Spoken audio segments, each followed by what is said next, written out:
Quand on entend le nom de Bruce Lee, on pense tout de suite à l'icône des arts martiaux, n'est-ce pas? Mais derrière le combattant exceptionnel, il y avait un philosophe, un penseur vraiment profond. Et ces principes, ils dépassent de loin le tatami pour s'appliquer à peu près tout dans notre vie. Alors, ensemble, allons voir comment sa philosophie peut nous aider à devenir maître de notre propre quotidien. Et voilà, on est directement au cœur du sujet avec cette phrase. Ce que Bruce Lee nous dit ici, c'est que la véritable arène, elle n'est pas à l'extérieur, face à un adversaire. Non, elle est à l'intérieur de nous. La plus grande bataille, c'est celle qu'on mène contre nos propres doutes, nos peurs, notre ego. C'est vraiment de là que part la véritable force. En fait, le véritable art de Bruce Lee, ce n'était pas tant de mettre un adversaire KO, mais de se maîtriser soi-même. Il s'agit de contrôler sa peur, de dominer ses pensées pour pouvoir agir avec une précision chirurgicale, même sous une pression énorme. Et ça, ce sont des compétences qui sont juste essentielles pour la vie, bien au-delà d'un simple combat. Ok, mais alors comment on le commence, ce fameux combat intérieur? Eh bien, tout part de la construction d'une sorte de forteresse mentale. Bruce Lee était absolument convaincu que toute action efficace à l'extérieur prend racine dans une force intérieure qui ne tremble pas. Voyons ensemble ce premier pilier de sa pensée. La connaissance de soi, c'est l'arme la plus puissante qui soit. Savoir comment on réagit face à la pression, à la peur ou à la colère, ça permet d'anticiper ses propres failles. C'est ce qui fait la différence entre une réaction de panique et une réponse calme, réfléchie, stratégique. Sans cette lucidité sur soi-même, même la meilleure technique du monde ne sert à rien. Pour Bruce Lee, les émotions qu'on ne contrôle pas, c'était comme des portes grandes ouvertes pour l'adversaire. La colère, ça brouille le jugement. La peur, ça paralyse. Que ce soit dans un combat ou même dans une négociation en travail, celui qui laisse ses émotions prendre le volant, il se sabote lui-même. La maîtrise émotionnelle, c'est transformer cette vulnérabilité en une force tranquille. La force physique, elle a ses limites. Mais un esprit indomptable, lui, est quasiment invincible. C'est cette résilience mentale qui nous permet de continuer quand tout semble perdu. L'idée, ce n'est pas de ne jamais tomber, c'est de toujours se relever, de transformer chaque obstacle en une leçon. C'est ça qui rend une personne véritablement redoutable. Et pour bâtir cet esprit, il y a 3 piliers. La persévérance qui construit l'endurance jour après jour.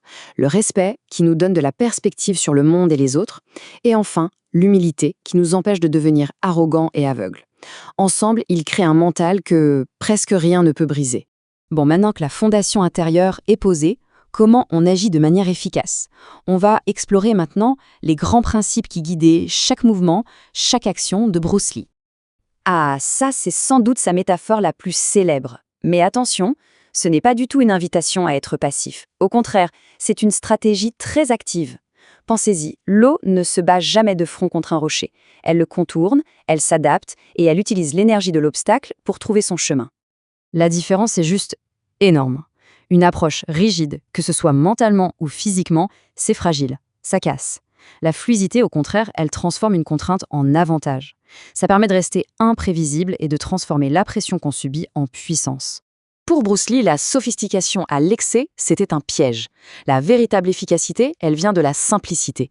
Il s'agit de supprimer les mouvements inutiles, les pensées qui ne servent à rien, et de concentrer toute son énergie sur ce qui compte vraiment.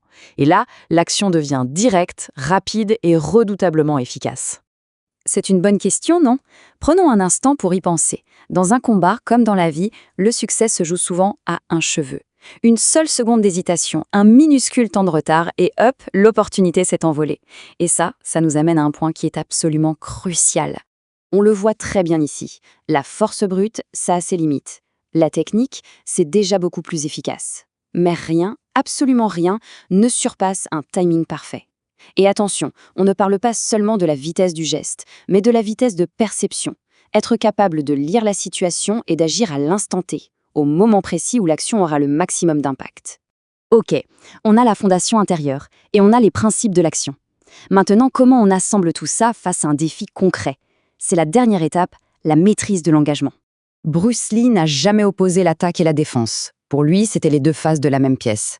Un bon mouvement de défense peut instantanément devenir une ouverture pour une attaque. Il s'agit de trouver un équilibre parfait entre l'audace et la prudence, où chaque action est en fait une réponse intelligente à ce qui se passe. L'adaptation, c'est vraiment la clé. Un maître ne suit pas une formule. D'abord, il observe sans jugement. Ensuite, il essaie de comprendre la dynamique en jeu. Et enfin, il ajuste sa réponse.